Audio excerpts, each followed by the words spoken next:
Hey, once upon a time, I was in my 20s. I was in credit card debt and I was using credit cards like a typical US American, just swiping away. I had student loan debt and I was living paycheck to paycheck. I had no emergency fund, no 401k, and definitely no FU money. As a matter of fact, I didn't even know what emergency fund, 401k, and FU money was at that point, right? And adulthood and adulting was sucking me dry. Right. And I realized I was slowly looking back, I realized I was slowly um, losing my ability to dream. And so around the time I turned 30, I was at a party and I met this woman and she told me, she was talking to me about real estate. And she also told me about the Rich Dad, Poor Dad book. And I wish I knew who she was so that I could thank her. Because reading that book was the beginning of me realizing that it was possible to really have an impact on my financial life. Up until that point, I'd only really known about being an employee. Um, I've always uh, been interested in architecture. And so my brain lit up at the thought of being able to make money, basically kind of playing with Lego. And I knew that housing was the largest expense. So if I got that figured out, I figured out, that I could be okay. And that is when my house hacking obsession began. So the current dream of mine that I'm working on is the completion of a construction project that will grow up to be a 9 unit boutique hotel. And the house hacking part of it is that my wife and I are also building our home on the same lot, and our business partners are as well. And I'll give you a tour a little bit later in this video. But before we get to that, let me introduce myself. My name is Terry Banks, and I'm in the midst of an evolving dream come true. My wife and I moved to Puerto Vallarta, Mexico, and we're building a 9 unit boutique hotel. On this channel, we'll talk about why I left the US, construction progress, and the principles and mindset of my financial freedom journey because these bricks weren't free. I'll also sprinkle in some of my Puerto Vallarta shenanigans. If this is something that you want to hear about, please leave a comment. And while you're at it, you may as well go ahead and like and subscribe. So, like I said, today I'm going to share a little bit about how I got here to Puerto Vallarta. So the first time that we came to visit, we actually came to visit our friend. Yeah, uh, he was a neighbor, and he moved back to Mexico. Um, he moved to Puerto Vallarta, and we missed our friend, and we came to visit. And it wasn't just an amazing vacation. PV felt right in my soul. But I thought, oh, it's just that vacation feel. But then vacation was over. So I go back to work and I'm continue to help my employer's dreams come true. Right. So later that year, the 2016 election results basically broke my heart and also terrified me. Right. So instead of sticking to our traditional our tradition and going to the swing state of Wisconsin for the holidays, we went back to Puerto Vallarta to visit our friend. And that was definitely more of a vacation. We were really starting to feel at home. And over margaritas, we all kikied about what it would be like living out our version of the Golden Girls together. And, at that point, we knew it wasn't going to be in Florida. So, what does that look like doing it together? But I want to add that moving to Mexico wasn't solely a response to the 2016 election, right? My wife and I were already planning kind of a non-traditional early retirement. After we paid off our credit card debt and our student loans, we were saving up for our first home. But if you remember 2006, 2007, prices were really going up. And we learned quickly that what we'd been saving was not anywhere near enough for the down payment. So we weren't going to be able to buy a home, at that point. So we started thinking about the future. Let's hedge a retirement. And we asked ourselves, what do we want our retirement to be like?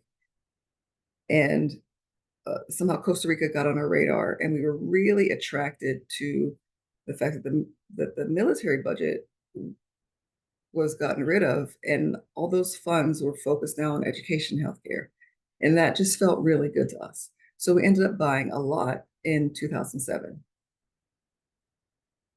Um, and part of our early retirement plans, along with living in Costa Rica, was to tour around the RV around the US.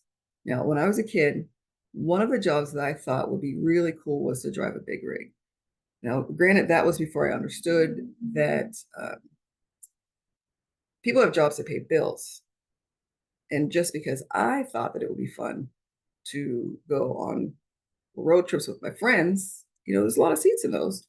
Um, that wasn't, really based in reality. Right. But anyway, the RV was going to scratch that big rig itch. And, I know that I'm happier when my inner child is happy. So I was like, yeah, let's go play. And, driving in the US, looking like me and my wife, who I jokingly call Miss Daisy when she's a passenger, it was already risky. And then being in an RV, potentially in the middle of nowhere, is also scarier, because sundown towns are not extinct, right? So after Voldemort's descent down the golden escalator, my heart was broken. I had already been researching RVs and routes, and that dream was completely shattered at that point. But they say, when one door closes, another one opens. And that's what was happening for us. So in the following year, it was around Christmas 2017, we get a WhatsApp from a friend. He's like, we found a lot. I'm like, oh, it's very exciting. But, that's when the bubble guts begin. That's when you're stretching yourself. Sometimes you get a little nervous. So now I am going to show you, give you a little tour of the property. I'm going to use the architect's rendering and go from there. Let me go ahead and share my screen.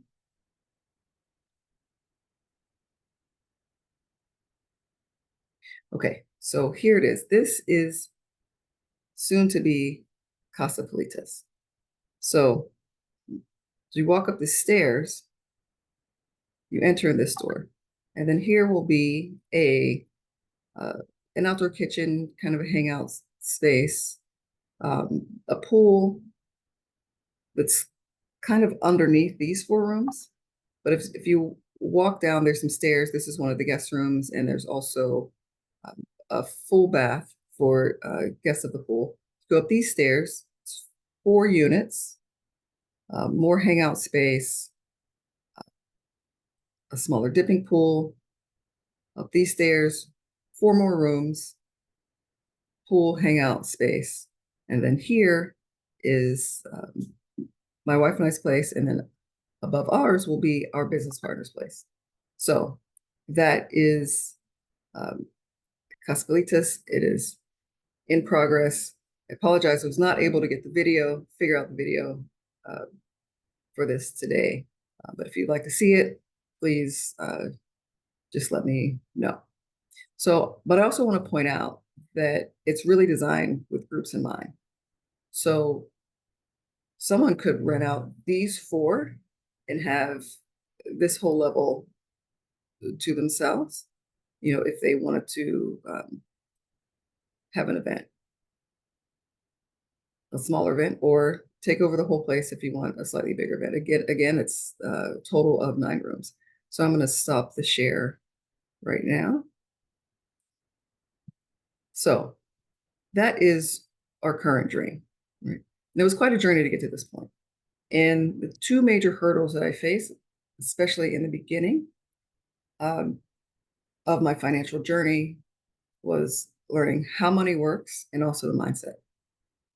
And 5 years ago, I decided to become a financial coach to help others tap into their dreams and help them help their money help them, right? And I love hearing about their breakthroughs and their milestones. And there have been times when I've been nervous about my own dreams, and keeping in that growth energy really helped me to walk it like I talk it. They say that teachers learn when they teach. And honestly, becoming a financial coach has really helped me to really stay focused and stay on track with my financial goals. So, in a nutshell, I left because I was tired of feeling insecure about my safety and overall quality of life. In essence, I was tired of being bullied. Being a Black gay woman in the US is fraught with many unnecessary challenges, right? I've been out since I was 19, and I realized I didn't want to go out by the death of a thousand cuts. It was really out of exhaustion.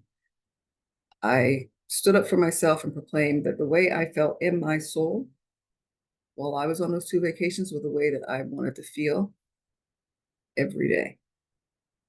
And Puerto Vallarta is a safe place for me to heal, grow, and play. And one of the first things I recognized about that is that I wasn't being followed around in stores and shops. This is regardless of the cost of the items. Whether it was a grocery store or if it was the tourist shops with expensive items. No one was treating me the way I, unfortunately, gotten accustomed to be treated in the U.S.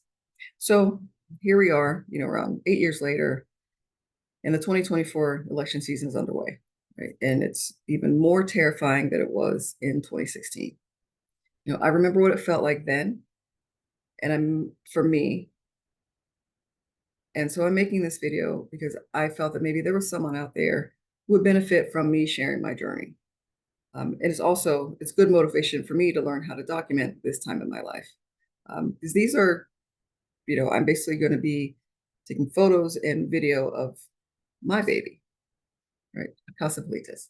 So, and I was inspired to make this video by Stephanie Perry made a video, and it's called "Why I'm Not Moving to Mexico: Black Women Abroad." Um, you know, I haven't decided what to focus on in my next video. So if there's something that you want to hear more about, please leave a comment while you're at it. Go ahead and like and subscribe. And thanks for watching.